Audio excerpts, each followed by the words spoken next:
I'm really glad to see that in the past few years, there's been a small trend in the animation world to experiment with new art styles, pulling away from the cookie-cutter, round, bean-mouth art style that became the norm for way too long. And no better example of an animated movie that pulls away from the norms than a Latvian animated film called Flow.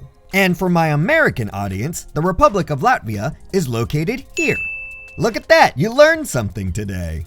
Flow not only brings a unique art style that is visually stunning, it also is a movie with no dialogue. Verbal dialogue, that is. That's right, there are no words spoken in the entire film. And yet, Flow is able to clearly convey the personalities and traits of its characters, as well as depict drama and conflict between those characters, all with facial and body language alone, which, needless to say, is super impressive. Considering most modern-day movies can't clearly depict these things with all the dialogue of a 2 to 3 hour film.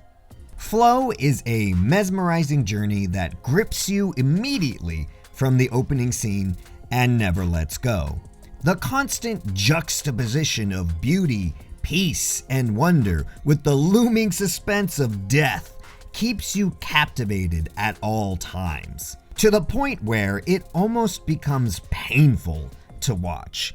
Not because the movie is bad, but because the emotions that this movie invokes are difficult. Which is why, even though Flow is a good film, I don't believe it is for everyone. It is, quite literally, a beautiful tragedy. So, for my highbrow critic score, I give Flow a solid 8 out of 10. And for my schmo score, the score for the average Joe Schmo, I give it a 6 out of 10. Now, this is the part where I explain my reviews and get into spoiler territory. So, if you would like to watch Flow spoiler-free, which I highly recommend, this is where we part ways. Thanks for showing up, and I want you to have a nice day. Now, Flow follows the story of a small black cat in a post-apocalyptic world as they try to survive the current catastrophe that is unfolding. Along the way, meeting various other characters, forming unique bonds with each of them as they traverse and discover the ever-sinking world around them. Now, before I get into why I gave it such a low schmo score, I want to talk about the narrative, because it does have some problems, hence the 8 out of 10 score. A small problem in the narrative is the behavior of the animals. Sometimes they act the way you would expect an animal to act, but mostly the animals behave like humans throughout the film.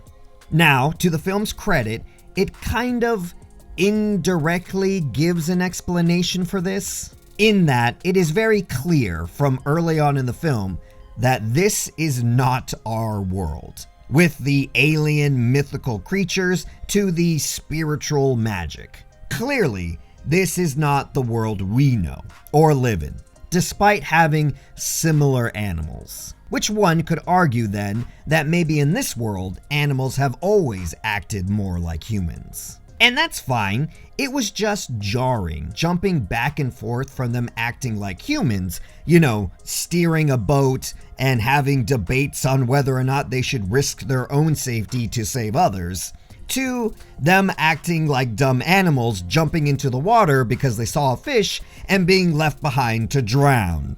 The animals behaving so inconsistently did rip me out of the narrative sometimes, but ultimately, I would say it's a minor problem.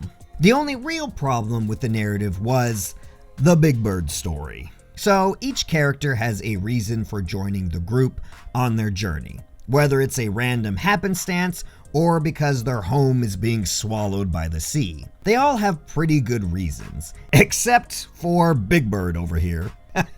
I'll call him the Bird from now on. So the bird joins the group because it decides to protect the cat from its leader, which results in a fight that the bird loses and then is held down and has his wing broken before being exiled by his flock.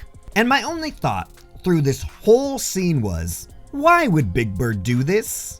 Why would this bird literally throw away its life to save some random cat? It's just bad writing, especially when this issue could have easily been fixed. There's a part in the beginning of the movie where the cat runs into the bird. At least I think it's the same bird. I don't really know, actually. But nothing significantly happens. They just go, "Ah, Big Bird," and run away. And if you're going to have the bird do what it does later on, you could have easily, in this moment, had its wing caught in a bush or tree branch, and then had the cat free it in some way, which would have explained why the bird later on would risk its own life for the cat, fixing the entire issue. But as it stands right now, the story just doesn't make sense. And then lastly, towards the end of the film, there's a point where the bird just randomly gets beamed up to heaven? Did it die? Or is it just going Super Saiyan? I don't know, and you'll never know either. 'Cause it just happens out of the blue. This is also the only time in the movie that we are shown any magic or spiritualism. And then it just ends. And the cat's like, wait, what? And the audience is like, wait, what? But there's no time to think about it because the boat is gonna leave us behind again. And I'm sure that this specific bird has some sort of cultural significance with a rich history and lore that makes this scene make sense. But regardless, we, the audience, don't know what that history is because you, the writer, haven't explained or shown it to us. So to the audience, this scene is just confusing and narrative breaking for no reason. I don't know what happened with the bird storyline, but it needs to be reworked.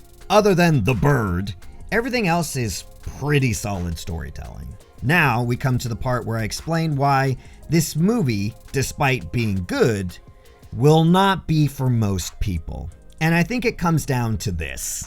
Hey, do you want to watch a movie where cute little animals are constantly on the verge of a horrific death? No? The amount of times this poor little cat nearly dies a gruesome death is just, I have never felt more anxiety while watching a film before. The constant, looming, inevitable death of these poor animals is suffocating. Because that's pretty much the movie. Beautiful scenery and constantly being like, oh no, this is it. This is where they die. I felt anxious for hours after watching this film. And what I've gathered from seeing a few other reviews, everyone who sees this movie, well, feels kind of like this afterwards.